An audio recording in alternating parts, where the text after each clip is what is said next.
Withdrawing from Exness to Skrill is very easy to do. Today I'm gonna show you how to do it.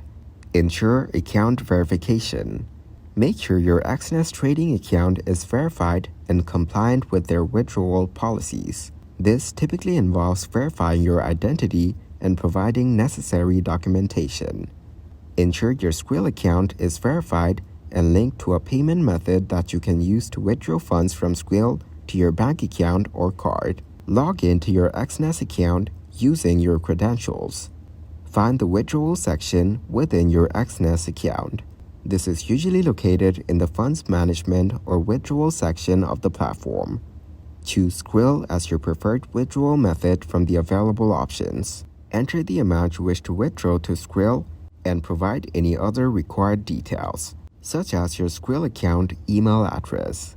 Review the withdrawal details carefully and confirm the withdrawal request. You may receive a confirmation email from Exness regarding your withdrawal request. Follow any instructions provided in the email. Monitor the transaction status within your Exness account. Transactions may take some time to process depending on Exness's processing times and your account verification status.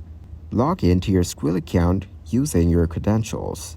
Once the withdrawal from Exness is processed and completed, you should see the funds reflected in your Skrill account balance. If you wish to withdraw funds from Skrill to your bank account or card, navigate to the withdrawal section within your Skrill account and follow the instructions to withdraw funds to your desired payment method.